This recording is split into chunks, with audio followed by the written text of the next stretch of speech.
मानवीय मिशन आरोग्य पुस्तकालय के साथ आप सभी को दिल से प्रणाम वंदन करता हूँ। सज्जनों, आज मैं आध्यात्मिक शक्ति मेरे गुरुदेव के सानिध्य में जीवन की वास्तविकता के साथ आप सभी से प्रत्यक्ष इस मानवता के मंदिर से आपको मिलने का प्रयास कर रहा हूँ। ये जीवन एक मुसाफिर का सफर है और इस सफर में सज्जनों कर्म ही सबसे बड़ी विशेषता मानी गई है। संसार में दो प्रकार का ज्ञान हमें देखने को, सुनने को और समझने को मिलता है, एक प्रत्यक्ष और एक अप्रत्यक्ष रूप से। उसमें प्रत्यक्ष वो ज्ञान होता है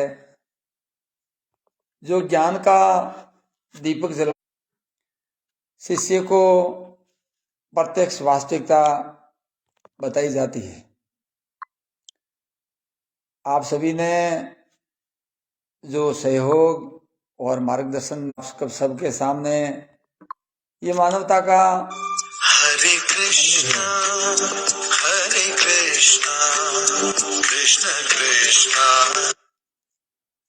और इस मानवता के मंदिर से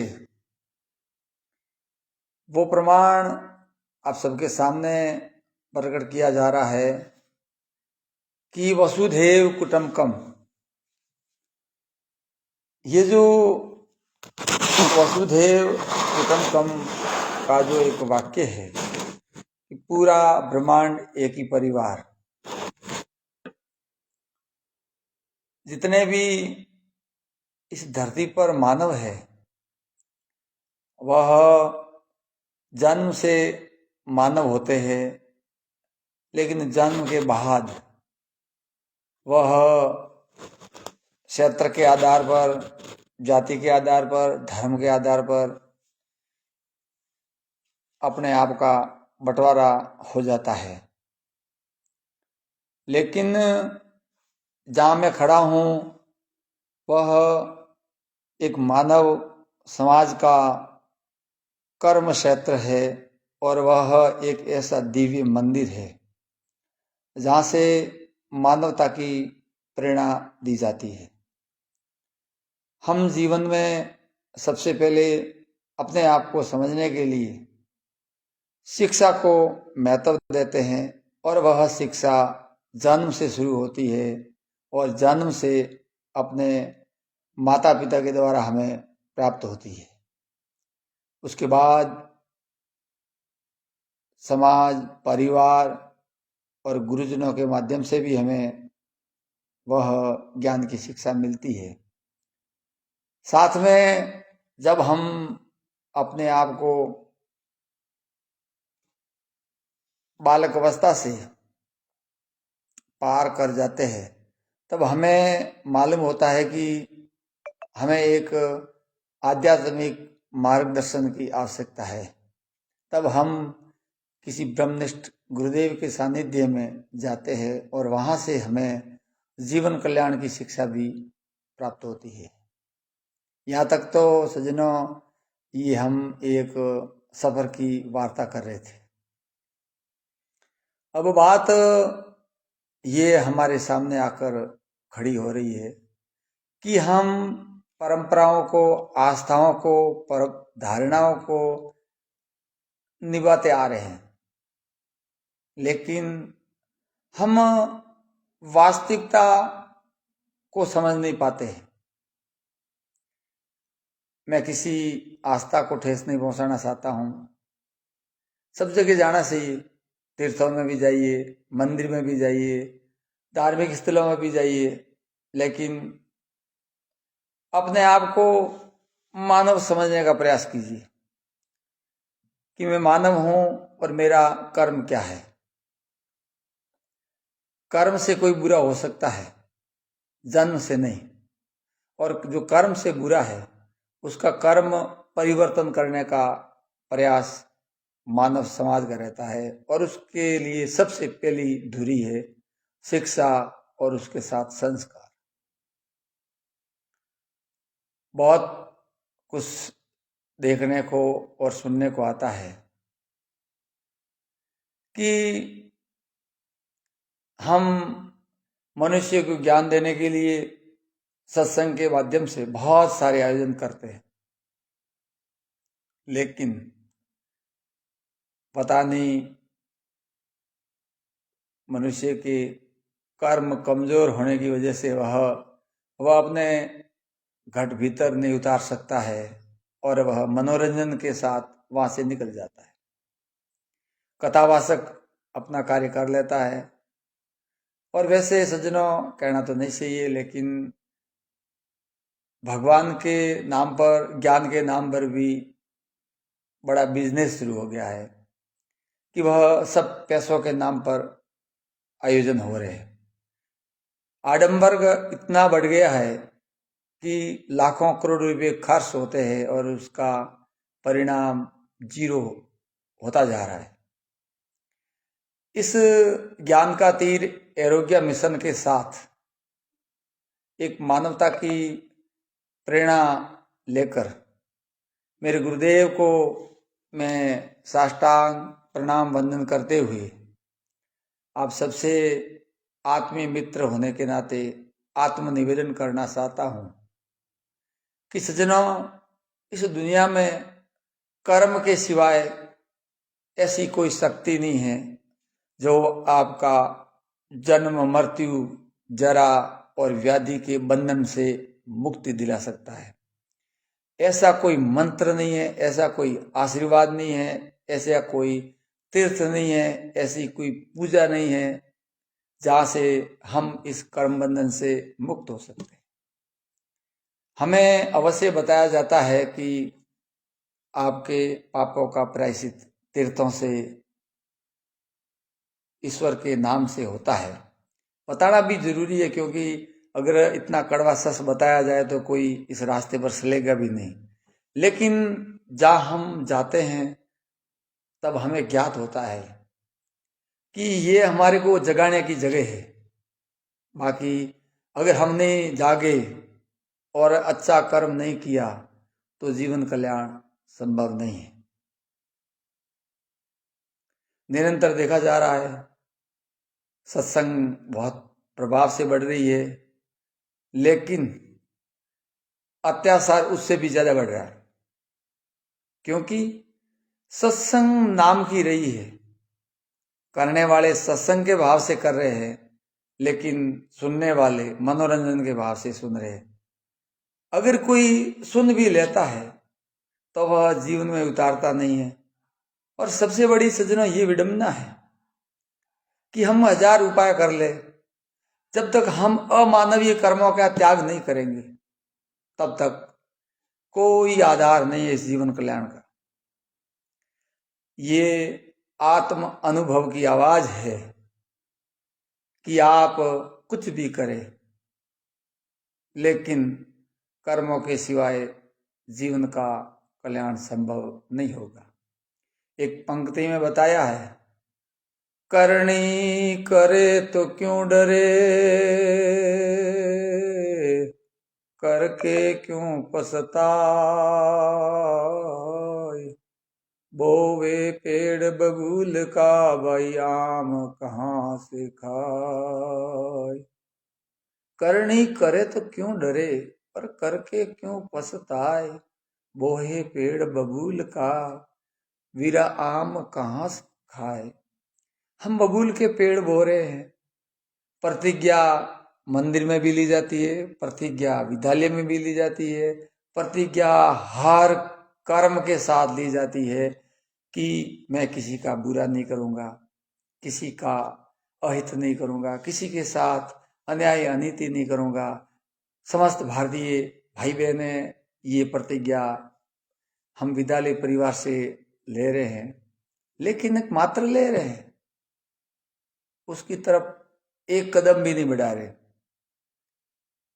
सज्जनों, जब ज्ञान की बात आती है तब हम दीपक लगाकर क्यों नहीं देखते कि संसार में आज तक कौन बसा है जिसकी मृत्यु नहीं हुई हो, और आज तक किसका नाम लिया जा रहा है जिन्होंने अच्छे कर्म नहीं किए हो। केवल कर्म की कीमत है, और जिन्होंने कर्म किए है उन्हें आज आदर्श मानकर दुनिया याद कर रही है। और उसमें भी बहुत बड़ी एक विडंबना देखी गई है कि जिन्होंने कर्म किए उस समय उनका भरपूर जनता ने विरोध किया, और उनके जाने के बाद उनके नाम पर लोग दुकानें चला रहे हैं, उनके नाम का मंदिर बना दिया। उनकी आस्था वो हमारे परिवार से थे, हमारी जाति से थे, हमारे धर्म से थे। भला जब वो दुनिया में थे तब तो आप उनके शत्रु थे, और आज हम उनके नाम पर अपना व्यवसाय खोलकर बैठे हैं। ये सबसे बड़ा दुख का कारण।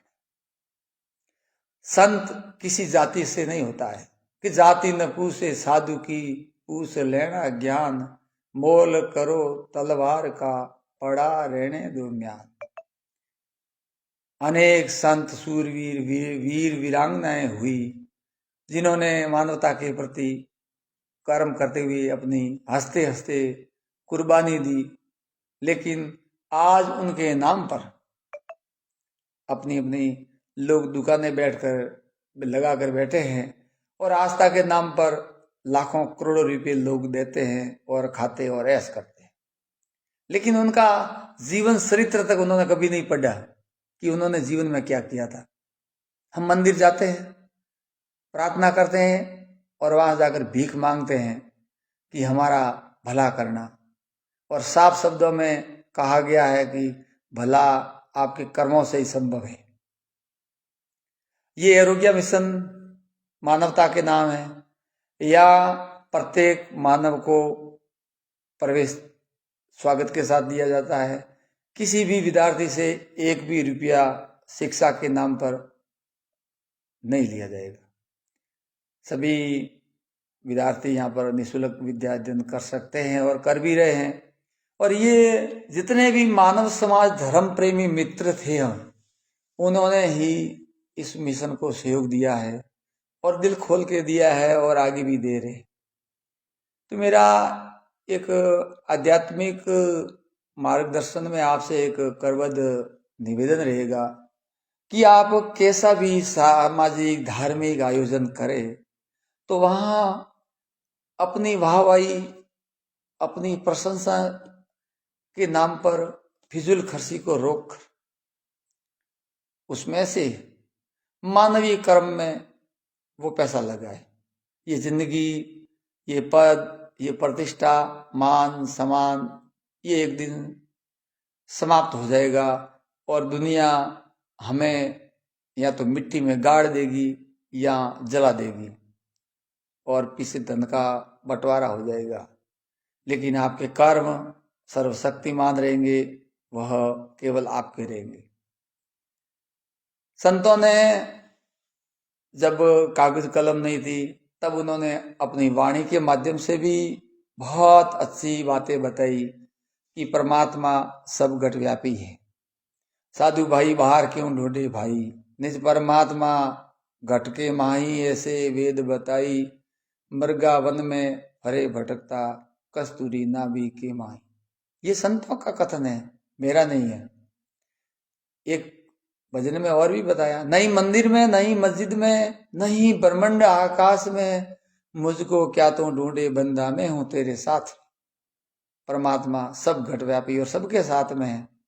एक भजन में और भी बताया है, गोकुल ढूंढी, मथुरा ढूंढी, वनरावन सारा, काशीपुरी सकल फिर ढूंढी, ढूंढिया हरिद्वारा, तेरी शरण पड़ा हूं आए नाथ अब दो दर्श प्यारा। ये भगवान, मैं सब जगह ढूंढ के थक गया, अब तो मैं तुम्हारी शरण हूं और मुझे आप दर्शन दीजिए। घट में गंगा, घट में गोमती, घट में स्नान करे, गुरु रामानंद जी भटकत क्यों फरे। बहुत कुछ ऐसी बातें हैं जो अगर पूरी शुरू की जाए तो पूरा होने में बहुत सारा समय या दिन भी लग सकते हैं, लेकिन सज्जनों, एक भी वाक्य सज्जन पुरुष के लिए काफी है। और भी बताया है, वो बहुत बड़ा मार्मिक है और मैं हमेशा कहने का प्रयास करता हूं। जिंदे पिता सुख न दिया, जिंदे पिता सुख न दिया, मुआ हाड ले गंगा गया, तर्पण किया तो क्या हुआ। माँ बाप जब जिंदे थे तब कभी उनको चैन से न भोजन दिया, न नींद लेने दी, न कभी उनको प्रेम से बतलाने का प्रयास किया। मरने के बाद हरिद्वार जाओ, चाहे पीछे बड़ा गंग भोज करो, चाहे सामाजिक कुर्तियों के नाम से मृत्यु भोज करो, उसका कोई औचित्य नहीं है। सबसे पहले भगवान हमारे माता पिता है, जिनकी बदौलत ही हमें मानव शरीर मिला है। संस्कारों की कमी के कारण हम जिंदे माँ बाप का तिरस्कार करते हैं और एक पत्थर की मूर्ति के आगे हाथ जोड़ते हैं। वहां कोई भगवान नहीं है जो हमारा भला कर पाएगा। मेरे गुरुदेव के सानिध्य में बहुत कुछ कड़वी बातें बताई है कि अगर कोई इंसान अपने माँ बाप को दुखी करता है तो ऐसा कोई भगवान नहीं, ऐसा कोई तीर्थ नहीं, ऐसा कोई पुण्य नहीं कि उसका वो भला कर सके। इससे बड़ी तो कोई बात हो ही नहीं सकती है। सज्जनों, दिल में दर्द मानवता का और वास्तविकता का सबके रहता है, लेकिन आत्मा बार बार आवाज भी करती रहती है। लेकिन हम इस मन की गति को इस संसार के प्रलोभन से नहीं हटा सकते हैं, तब तक हमें इस जीवन का कोई अनुभव नहीं होता है। ये जो दृश्य आपके सामने दिखाई दे रहा है, ये एक ग्रामीण क्षेत्र में 78 सीटों के साथ बालक बालिकाओं के लिए शिक्षा का मंदिर तैयार है। और ये पूरा का पूरा मानव समाज के मित्रों द्वारा सहयोग करने पर बना है। न यहाँ कोई राजनीति हुई है और न कोई सामाजिक हुई है और न कोई धार्मिक हुई है। यहाँ एक ही धर्म है, मानव सेवा परमो धर्म। इस मिशन के साथ हम निरंतर आपसे मिलते रहते हैं। और सज्जनों, मैं बार बार आपसे ऑनलाइन के माध्यम से एक ही निवेदन करना चाहता हूं कि आप भले ही जहां जाए उससे कोई नुकसान नहीं है, लेकिन मेरा एक ही निवेदन है कि आप अपनी आत्मा से परिचय करवाएं। आत्मा को पहचाने, प्रतिदिन ध्यान के माध्यम से भीतर प्रवेश करें और सोचे कि ये जो वाणी है वो किसकी देन है और इस वाणी का कहां तक लेवल है। 4 वाणी और 4 खाणी और 4 वेद, ये कहां तक जाते हैं और उससे आगे भी क्या कुछ है। परा, बसंती, मध्यमा और वेख, ये नाभि से उठती है और वेखरी मुखा कवल से बाहर आ जाती है। लेकिन जब हम इस वाणी के माध्यम से भीतर प्रवेश करते हैं तो ये नाभि में जाकर वाणी समाप्त हो जाती है। वह वाणी वेद कुछ नहीं रहता है। लेकिन उससे नीचे भी एक वह जगह है, उसे कहा है मूल कवल। वहां भी जाने का अपनी आत्मा के माध्यम से प्रयास कीजिए और निर्विकार वो जगह है जहां से ध्यान कीजिए और सोचिए कि क्या मैं मानव हूं और मेरा असली कर्तव्य क्या है। तब जाके पता लगेगा कि मानव जीवन का क्या लक्ष्य है। और एक भजन में बताया है, मूल सोजो नाम पकड़ो, पियो सासा पानी जी, सुख मणारी गरे आसन कीजिए तो आवागमन मिट जाए। भाई, उस मूल वस्तु को सोजो, खोज करो कि वो क्या है और फिर वो जो नाम है वो पकड़ो, और फिर उस नाम के आधार पर ध्यान करो और जीवन का सफर करो, जीवन धन्य हो जाएगा। आज जो भी भीतरी आवाज से जो कुछ भी बताया गया है वह मैं केवल निमित्त मात्र बनकर आपके सामने आया हूं। ये आप सबका प्रेम, गुरुदेव जी की अनुकंपा और उस परिपूर्ण परमात्मा की देन है। और परमात्मा ने वह भी एक गीता के माध्यम से संदेश दिया है कि जो साधक इस सफर में जीवन की शुरुआत करेगा उसका योग और स्वयं मेरी कृपा रहेगी। योग का मतलब जोड़ना होता है कि जिस सफर की ओर वो बढ़ेगा वहां से जोड़ना भी मेरा काम है, और उस सफर में जो समस्या आएगी उसकी रक्षा, यानी स्वयं को मतलब रक्षा क्या, उसकी रक्षा करना भी परमात्मा ने जिम्मा उठाया है। तो हमें तो एक फकीर की भांति सफर की शुरुआत करनी है। बाकी दुनिया की कोई ताकत नहीं है कि मानवता के इस सफर को रोक सके। आज केवल इतना ही, फिर मिलेंगे इसी आशा और विश्वास के साथ। आप सबका एक बार पुनः इस मानवीय मिशन आरोग्य पूरी टीम की ओर से कालूराम माड़ी प्रणाम वंदन करता है। जय गुरुदेव जी की।